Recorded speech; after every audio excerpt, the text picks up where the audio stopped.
Isipin mo na lang ito. Yung mismong lumikha ng universo, di ba? Yung may hawak ng walang hanggang kapangyarihan sa buhay at kamatayan. Sinasabi na gumagamit daw siya ng kanyang banal na impluensya, hindi para hatiin ng mga karagatan o magpabagsak ng mga imperyo, kundi para makialam sa isang tsismis sa barangay tungkol sa 750 utang. Grabe, di ba? Parang, teka muna, bakit aabot doon? Oo nga eh. Kaya sa araw na ito, para sa iyo na nakikinig, bubuksan natin ang isang buntong ng mga napakakakaibang dokumento, mga social media posts at pati na rin audio transcripts. At umiikot ang lahat ng ito sa isang Pilipinong faith healer na nangangalang Narciso Olalo. Ang misyon natin ngayon, hindi lang basta basahin kung ano yung nakasulat, kundi himayin talaga yung lohika at yung kakaibang mekanismo ng mundong ginagalawan niya at pati ng mga tagasunod niya. Correct. At yung mga sangguniang ibinahagi mo sa atin para sa talakayang ito, bale, nagbibigay talaga siya ng pambihirang pagkakataon para silipin kung paano nag-ooperate yung ganitong uri ng pamumuno, lalo na sa makabagong panahon ngayon. Alam mo yon, meron tayong access sa kanyang mismong personal na curriculum vitae. Wow, may CV talaga? Oo, may CV siya.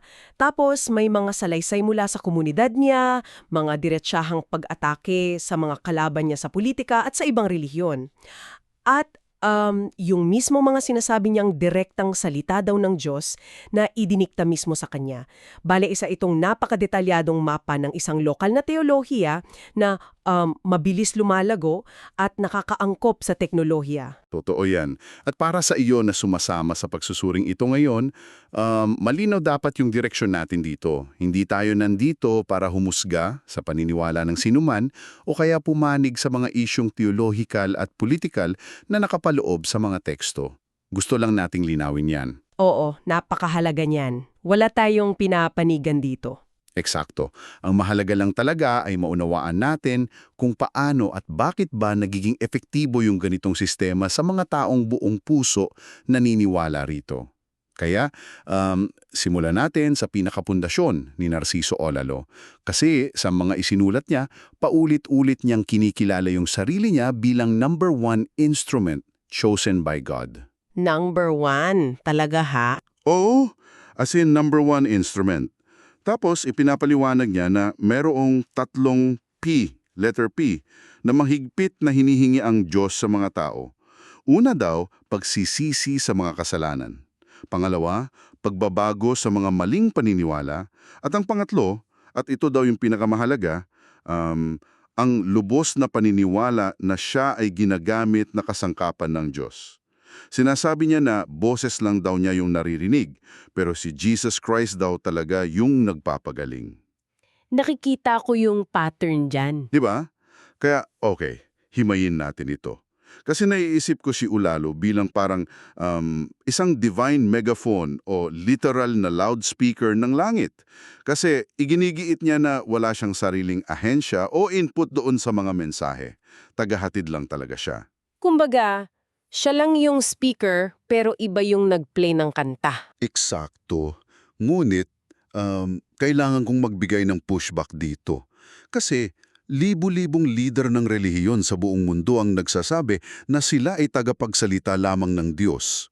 Kung pare-pareho yung inaangkin nila, ano yung ginamit na estratehiya ni Ulalo base doon sa mga dokumento para tiyakin sa mga tao na siya yung totoo tapos yung iba ay huwad? Ayun, ang nakakabilib dito ay yung mismong estratehiya niya ng pagdistansya sa mga tradisyonal na titulo. Kasi iisipin natin, tatawagin niya yung sarili niyang propeta, di ba? Pero taliwas sa inaakala ng marami, mariing itinatanggi ni Ulalo na siya ay isang prophet o messenger. Wait, ayaw niya ng prophet? Bakit daw? Oo, ayaw niya. Kasi sa mga dokumento, inilalarawan niya yung isang Diyumano'y pag-uusap nila ng Diyos. Tinanong niya raw kung ano yung titulo niya, tapos ang sagot daw sa kanya ay, ang tawag ko sa'yo ay calling. Calling. Parang pangalan imbes na pandiwa. Oo, eksakto. At may malalim na psychological at theological na epekto yung paggamit ng salitang calling bilang noun o pangalan kasi ipinoposisyon nito si Olalo Hindi bilang isang mataas na opisyal ng langit na parang hindi na maabot ng ordinaryong tao, kundi bilang isang simplang tao lang na naka-standby kapag kailangan ng Diyos. Okay. Parang on-call employee ng langit. Oo, parang ganon. At itong konsepto ng pagiging simple at ordinaryo, ito rin yung ginagamit niyang pangunahing sandata para atakehin yung ibang mga malalaking institusyonal na relihiyon. Nabasa ko nga yung mga linyang iyon sa mga audio transcripts niya. Kasi napakatindi ng galit niya sa ibang mga pastor at leader ng relihiyon. Umabot sa puntong tinatawag niya silang mga false prophets. At napansin ko yung batayan niya para sabihing huwad sila. Hindi nakasentro sa kung ano yung ipinapangaral nila sa simbahan, nakasentro ito sa kung paano sila kumikita. Correct. Yung tungkol sa pera. Para kay Olalo, yung absolute indicator ng isang huwad na propeta ay yung taghingi ng pera. Tahasan niyang kinukondena yung paghingi ng donasyon o kaya ikapo o kahit anong kontribusyon mula sa mga miyembro. Ipinagmamalaki niya talaga na yung tunay na pagpapagaling at mensahe ng Diyos dapat daw absolutely free. Libre talaga, walang bayad. Walang bayad. Ngayon, kung susuriin natin yung sociological na epekto nito, mauunawaan natin bakit napakalakas ng hatak niya sa masa. Lalo na sa mga communities kung saan yung pera ay mahirap kitain. Yung isang leader na umaatake sa pinansyal na estruktura ng malalaking simbahan, otomatikong nagmumukha siyang tagapagtanggol ng mga mahihirap. Makes sense. O nga naman. 'Di ba? Ikinakatwiran pa niya na kaya daw siyang sinisiraan ng ibang mga relihiyon ay dahil natatakot yung mga leader na mamulat ang mga tao dun sa libreng panggagamot niya. Kasi kapag nalaman daw ng tao na libre sa kanya, mawawalan ng kita yung iba at mamamatay yung mga simbahan nila. Naiintindihan ko yung lohika doon kasi sa pag-atake niya sa aspetong pinansyal, parang nagmumukha nga siyang mas otentiko sa paningin ng mga followers niya. Tila wala siyang personal na interest na pinoprotektahan kasi libre nga. Pero napansin ko rin na pinalawak niya itong konseptong ito ng libre hanggang sa mismong relasyon ng tao sa Diyos. Oo, at isa yan sa pinakamahalagang bahagi ng teolohiya niya.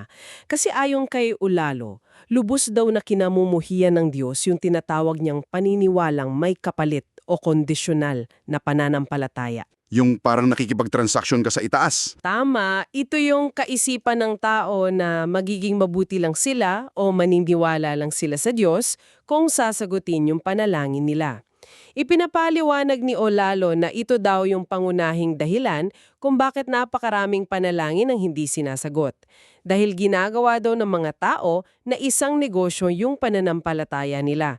Kaya hinihingi niya yung isang uri ng debosyon na walang inaasahang pabuya. Kaya ano pa talaga ang ibig sabihin ng lahat nito? Kasi sa unang tingin, tila napakalinis at napaka-ideal, di ba? Nung konseptong walang hinihinging kapalit. Pero habang nagbabasa ako, may napansin akong masalimuot na bahagi ng kanyang aral na tumutukoy sa isang bagay na tinatawag niyang power of mind. Oo. Yung power of mind niya. Oo, kasi sa mga dokumento, sinasabi niyang binigyan daw siya ng Diyos ng kakayahang ito para makita yung mga nakatagong kasalanan ng mga tao. At hindi lang ng mga buhay pati ito yung mga taong matagal nang patay. At ang kakayahang ito ay ginagamit niya hindi para magpatawad, kundi para ipaliwanag kung bakit nagkakasakit at namamatay ang mga tao. Sa pagkakaintindi ko sa mga binasa ko, parang ganap niyang inaalis sa Diyos yung responsibilidad sa pagbibigay ng sakit.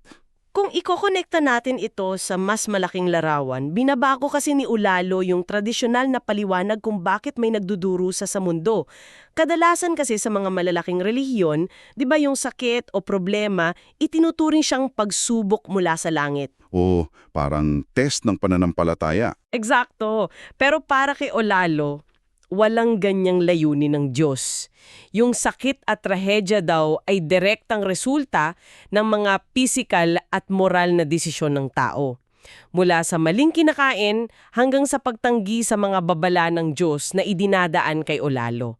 Bale, ang teolohiya niya ay hindi umiikot sa pagpaparusa ng Diyos, kundi sa pagpapabayaan ng Diyos. Pagpapabaya. So iniiwan na lang sila? Oo. Sinasabi niya na kapag patuloy na gumagawa ng mali ang isang tao, Nalulungkot daw ang Diyos. At kapag umabot na sa hangganan yung lungkot na ito, basta na lamang iniiwan o binabayaan ng Diyos yung tao. Walang aktibong kidlat na tatama sa'yo mula sa langit. Aalisin lamang ng Diyos yung kanyang proteksyon, tapos hayaan kang mapahamak sa sarili mong mga kamay o dahil sa kalikasan. Nakita ko sa mga transcripts, yung mga tiyak na kaso na kinukwento niya. Halimbawa, may kinukwento siyang pastor sa Bonbon na namatay daw matapos siyang kutyayin at pagtawanan ng pastor.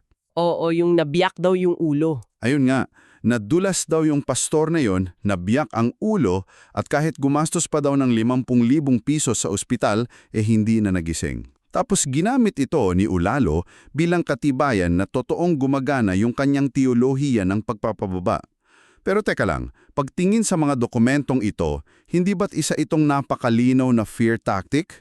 Paano inihiwalay ng mga tagasunod niya yung ganitong mga kwento mula sa mga pagbabanta ng isang karaniwang leader na gumagamit lang ng takot para manatili sa pwesto? Ang ganda ng puntong iyan kasi kapag tiningnan natin mula sa labas, mukha nga talaga siyang klasikong manipulasyon gamit ang takot.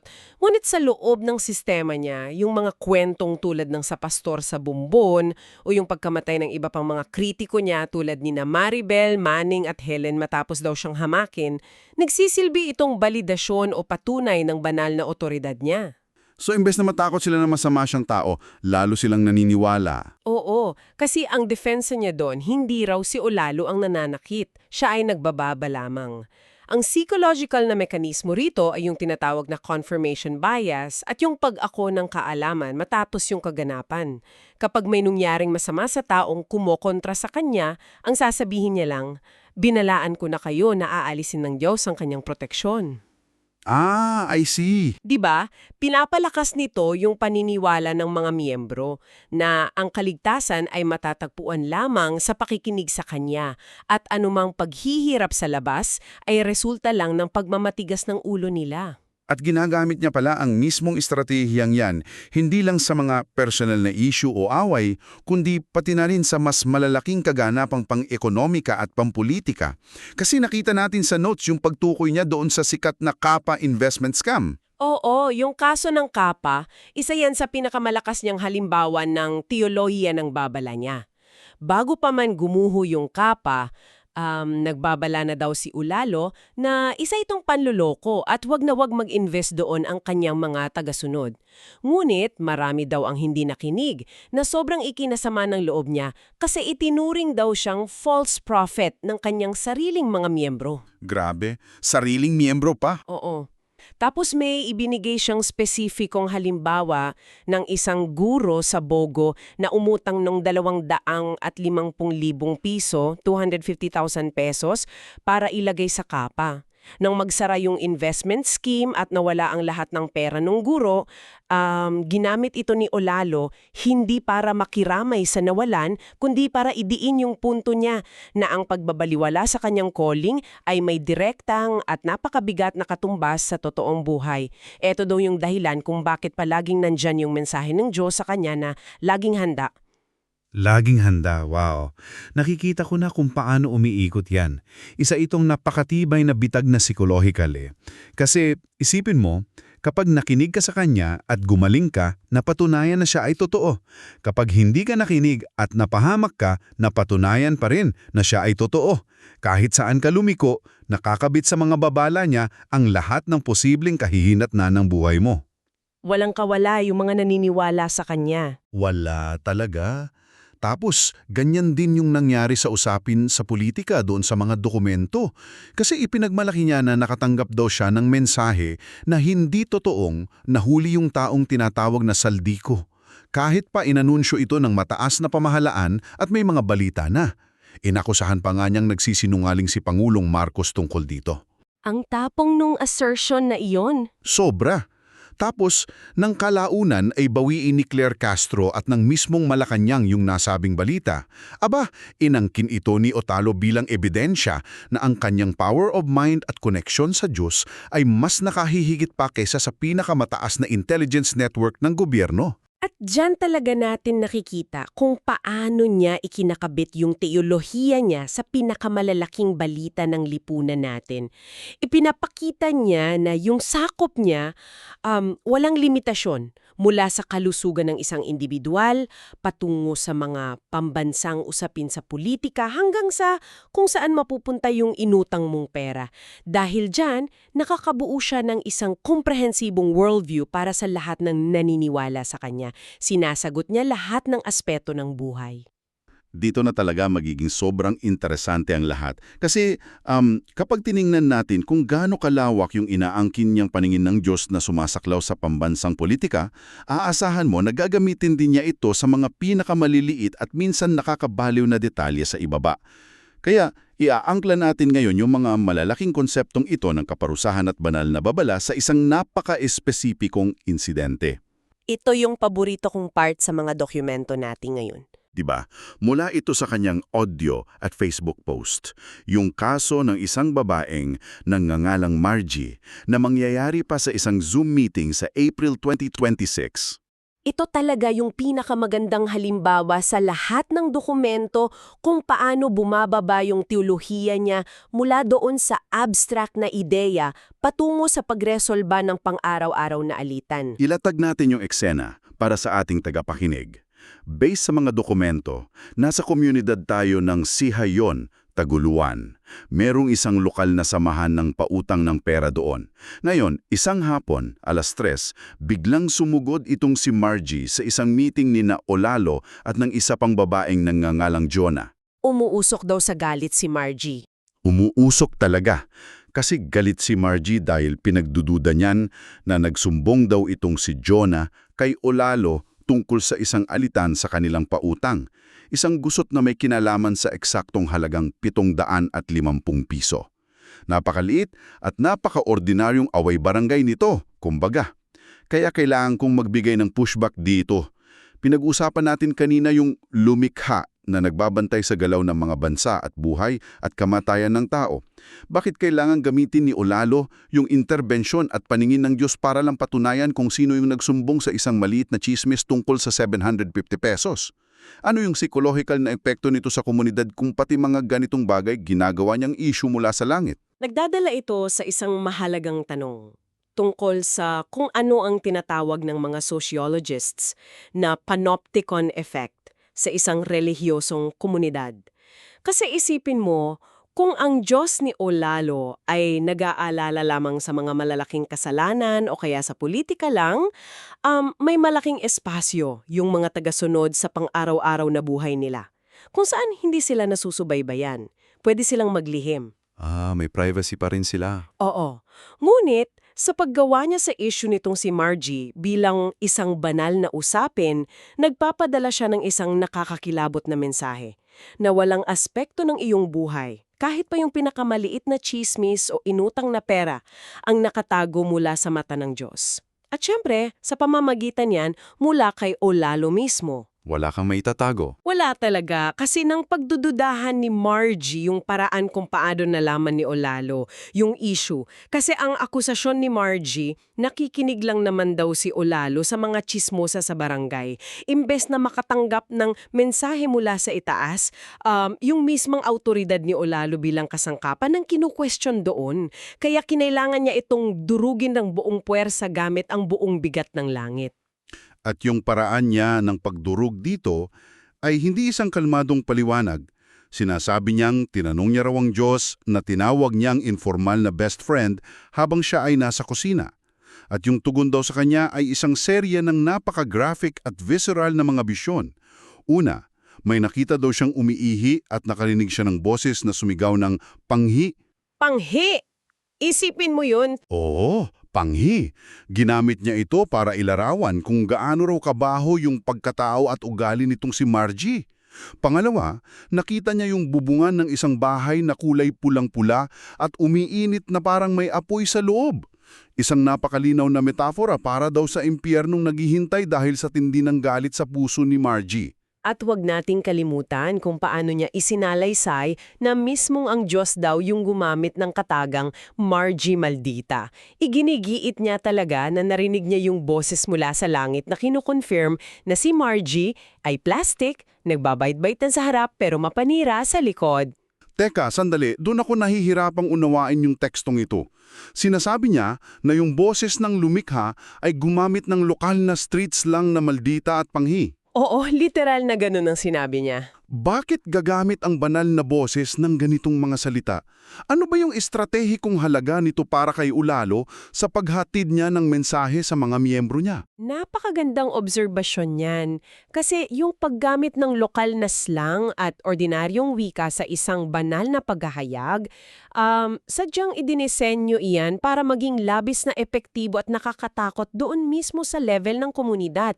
Kasi isipin mo, kung gagamit ang Diyos ng napakataas at formal na theological na wika, nagiging abstract yun at malayo sa karanasan ng mga tao sa barangay. Hindi nila mare-relate. Tama.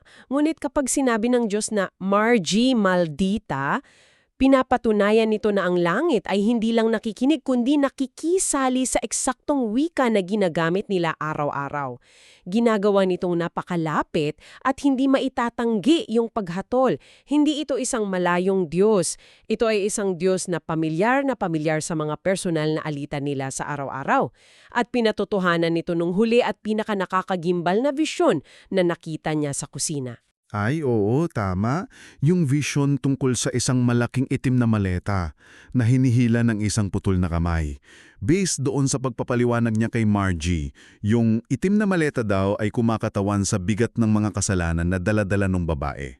At yung putol na kamay, iyon daw yung pinakamadugong manifestasyon ng teolohiya ng pagpapabayaan na pinag-usapan natin kanina.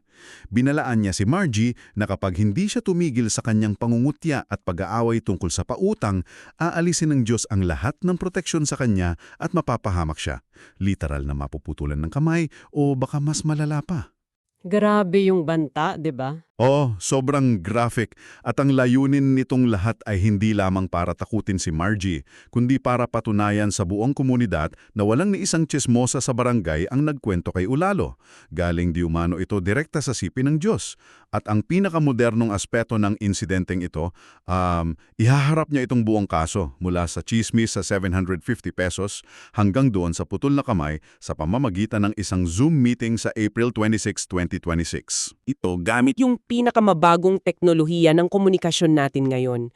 Mula sa mga malalaking theological na konsepto ng libreng biyaya na walang hinihinging kapalit, bigla tayong inilalaglag sa isang espasyo kung saan ang isang simpleng hinala sa kapitbahay mo ay maaaring magbunga ng parusang pakaputol ng mga bahagi ng katawan mula sa langit. Kung susumahin nga natin ang lahat ng ito, talagang nakikita natin yung matinding komplikasyon ng mekanismo ng pananampalataya sa ganitong uri ng pamumuno.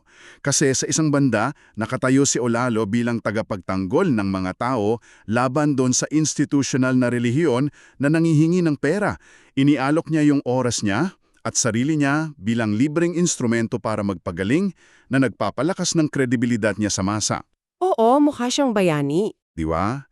Ngunit, sa kabilang banda, bilang kapalit ng walang bayad na pagpapagaling na ito, humihingi naman siya ng isang bagay na mas mahalaga pa kaysa pera.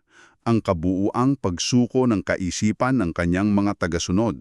Kasi kapag pinaniwalaan mo siya, literal na ibinibigay mo sa kanya yung kapangyarihang hatulan ang bawat aspeto ng iyong buhay.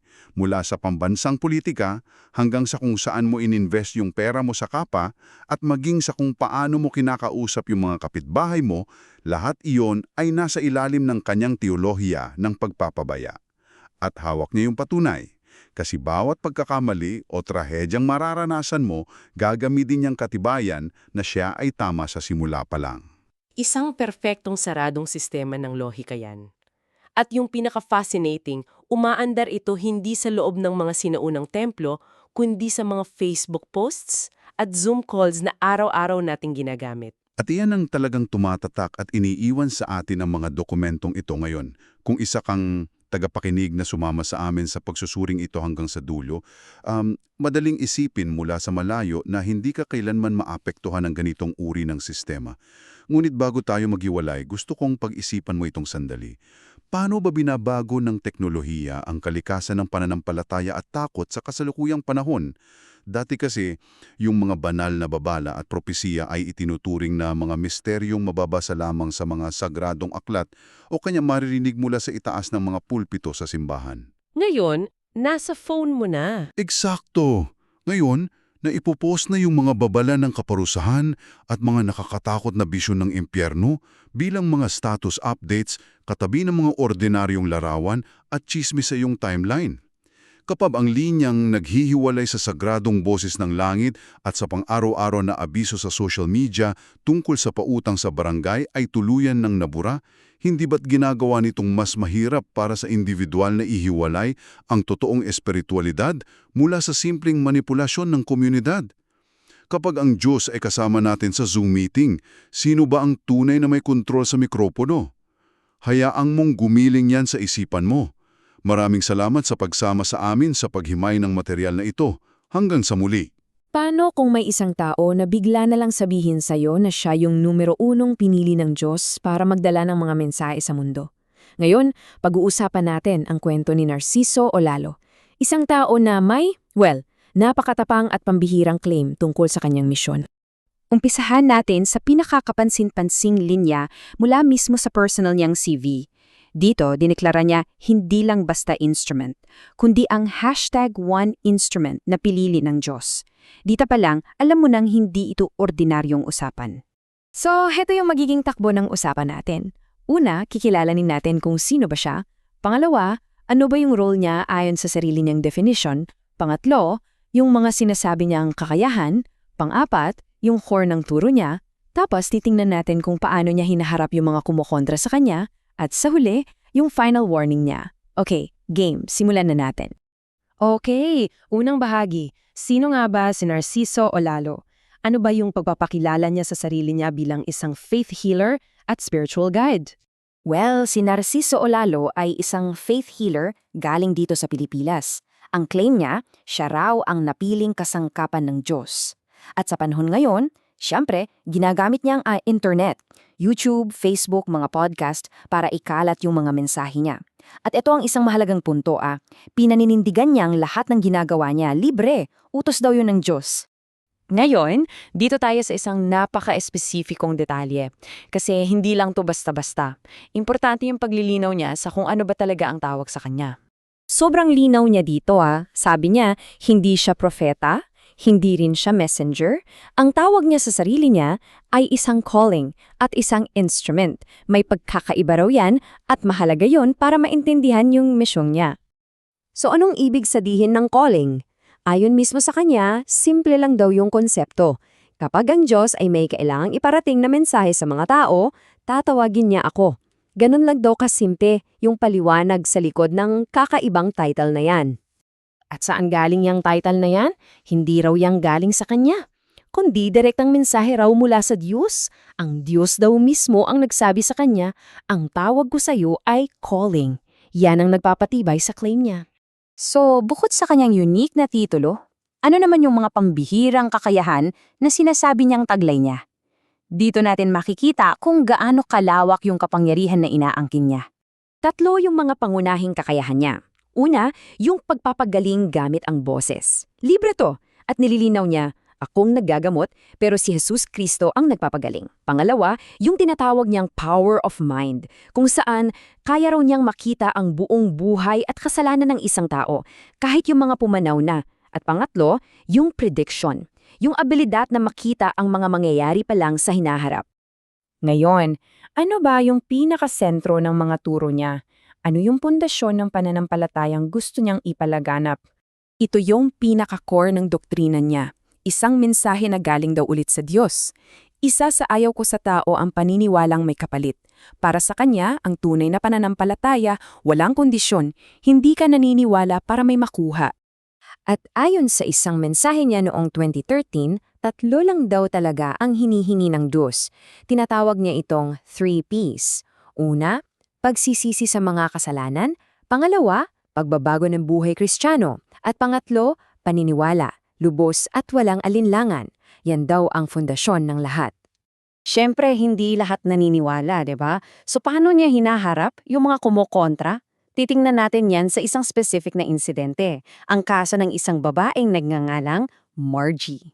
So, nagsimula ang lahat sa isang Facebook post noong 2022. Dito, idinetalya ni Olalo ang isang alitan. May isang grupo raw kasama itong si Margie na hayagang nagdududa sa mga kakayahan niya. At sa isang audio recording kung saan pinaliwanag niya yung sitwasyon, walang preno, walang paligoy-ligoy, diretsahan niyang sinabi tungkol sa babae. Ako mismo magsabi sa inyo, maldita talabayan si Marg. At ito raw ay base sa mensaheng natanggap niya. At dito, yung kwento nagiging mas matindi pa. Nag-share si Ulalo ng 3 divine visions daw tungkol kay Margie. Una, isang bahay na umuusok ang bintana. Simbolo raw yan ng pusong bulok sa galit. Pangalawa, yung amoy ng ihi, na ang ibig sabihan daw ay alam ng mga tao sa paligid niya ang mabahong pagkatao niya. At ang pinakahuli, isang putol na kamay na hinihila. Isang babala raw yan na tumigil na siya sa pagsasalita. Pero para saan ba lahat ng to? Bakit niya kailangang sabihin yan? Ayon kay Olalo, yung mensahe ay hindi para kumbinsin si Margie. Ang layunin daw nito, simple nang, ipakita ang tunay na pagkatao ni Margie sa mga taong nakapaligid sa kanya. At eto na, dumating na tayo sa huling bahagi, yung pinakamabigat sa lahat, ang babala at ang mga di umano'y sinapit ng mga kumutya at hindi naniwala sa kanya. Ito raw ang pangkalahatang babala, galing mismo sa Diyos. Kapag hindi naniwala ang mga tao sa mga mensahe niya, mangyayari ang kinatatakutan. At kapag nangyari na, huli na ang lahat. Sobrang bigat ng paalala, di ba? At para patunayan to, nagbigay siya ng mga specific na halimbawa. Isang maning namatay daw matapos sobra ang sinabi. Isang pastor sa Bonbon, biniyak daw ang ulo nung nagduda. 2 pinsan niya namatay daw matapos siyang tawaging false prophet. At isang guro sa Bogo na scam ng 250,000 peso matapos siyang pagtawanan. Okay, pero teka, Diyos ba ang may gawa ng lahat ng to? Ayon kay Olalo, hindi raw. Ang paliwanag niya, kapag nawala na ang tiwala ng Diyos sa'yo dahil sa pagdududa, babayaan ka niya. Kumbaga, hahayaan kang harapin ang anumang panganib nang walang proteksyon galing sa Kanya. Lahat ng ito ay nagiiwan sa atin ng isang malaking tanong, lalo na ngayon sa panahon ng digital age, kung saan ang mga ganitong mensahe ay isang klik na lang ang layo. Saan nga ba natin ilalagay yung linya sa pagitan ng pananampalataya, ng impluwensya, at ng takot?